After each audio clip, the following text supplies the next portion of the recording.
Assalomu alaykum. Bugun sizlar bilan bo'g'imlardagi qarsillash haqida gaplashamiz. Ko'pchilik bunga e'tibor bermaydi, ba'zilar esa bu kasallikdan qo'rqadi. Sarvar aka, bo'g'imdagi qarsillashlar nimadan paydo bo'ladi? Inson tanasini har bir bo'g'imida sinovial suyuqlik bo'ladi. Ana o'sha suyuqlikni gaz hosil qilib, ana o'sha bo'g'im harakat qilganda qars qilgan ovoz chiqadi. Har bir qarsillash artrit yoki artroz belgisi emasmi? Ko'p holatlarda ham emas. Agarda qarsillagan paytda, misol uchun tizzada ko'proq bo'ladi. Qarsillagan paytda og'riq bo'layotgan bo'lsa yokida shishlar paydo bo'layotgan bo'lsa, ana o'shanda artrit yokida artroz kasalligini belgilari. Tizzadagi g'irchillash qachon xavfli hisoblanadi? Agarda o'sha inson g'irchillayotganda o'tirib turgan paytda og'riyotgan bo'lsa, ana o'sha og'riq bu xavfli kasallik bo'lishi mumkin. Bo'yin qarsillashi odatiy holmi?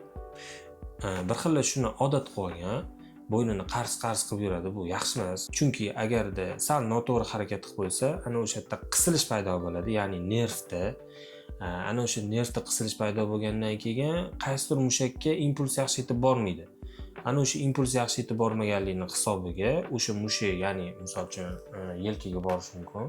Yelkaga impuls yetib bormagandan keyin bu yerda deltovidniy mishsa bor. Yon atrofda yana mushaklar bor. Qaysi biririni o'chiradi. O'chirgandan keyin bu yerga nagruska tushadi, bo'g'imlarga, suyaklarga. Keyin bu yerda og'riq paydo bo'ladi. Ya'ni og'riq his paydo bo'ladi. Bu sekin-sekin, bu Xudo ko'rsatmasin, qo'l ko'tara olmaydigan holatlarga ham olib kelishi mumkin. O'shaning uchun bilib bilmasdan bo'ynini qars-qurs qilib yuradigan insonlarga iltimos qilib boramiz. Bilmasa bu narsani qilmanglar. Manual terapiyadagi qarsillatish bilan oddiy qarsillatishning farqi nimada?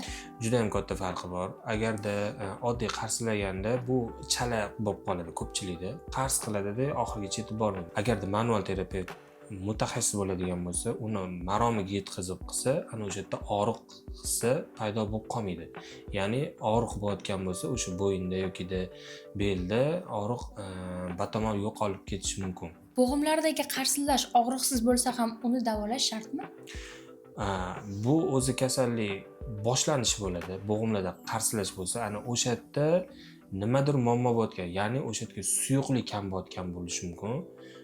Suyuqlik inson kam iste'mol qilinadigan bo'lsa, bo'g'imlarda qarsillash ham juda ham ko'payib ketib qoladi. Bu narsa qanchadir muddat og'riqsiz bo'ladi, qachondir o'sha yerda o'sha bo'g'imlarda og'riq paydo bo'ladi.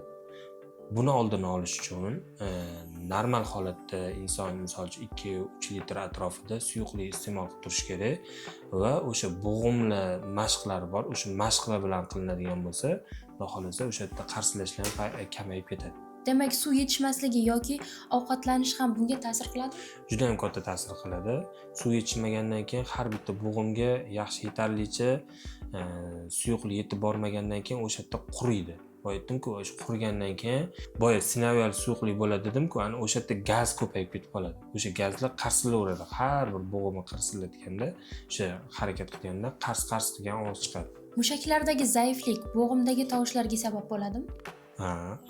Ko'p holatlarda shunaqa. Agarda tizza bo'g'imini oladigan bo'lsa, yon atrofdagi mushak svязкалар ishlamayotgan bo'lsa, ana o'sha mushak svязкалар ishlamaganligini holatida nagruska bo'g'imga tushadi. Bo'g'imga tushgandan keyin boya aytganimdek, ana o'sha yerda sinovial suyuqlik bor, o'sha yerda gaz paydo bo'lib, o'sha qarsillashlar juda ham ko'payib ketib qoladi. Kineziologiya bu muammoni qanday hal qiladi?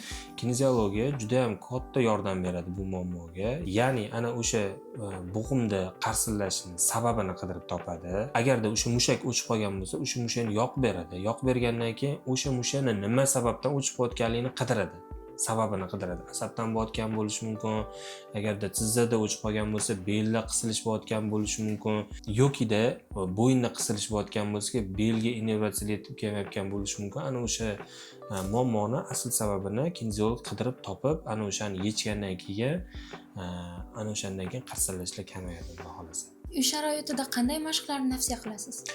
Uy sharoitida bizani Telegram kanalimiz bor, havola bor. O'sha videoni tagiga qo'yib qo'yamiz. O'sha havolaga kirsa, Telegram kanalimizga ulanishsa, ana o'sha yerda zo'r mashqlarimiz bor. Ana o'sha mashqlarni qilinadigan bo'lsa, bo'g'imdagi qarsillashlar sekin-sekinlik bilan yo'qolib ketadi. Qachon mutaxassisga murojaat qilish kerak? Ana o'sha bo'g'imda qarsillash bilan birga og'riq bo'layotgan bo'lsa yoki shish bo'layotgan bo'lsa, ana o'shandan keyin mutaxassisga murojaat qilish kerak. Agarda sizlarda ham bo'g'imlarda qarsillashlar yokida bo'g'imda shishlar, bo'g'imda og'riqlar paydo bo'layotgan bo'lsa, bizani klinikamizga kelsanglar, biza bu holatda tekshirib, ana o'sha bo'g'imdagi qarsillashlar yokida og'riqlarni yo'qolishiga yordam beramiz.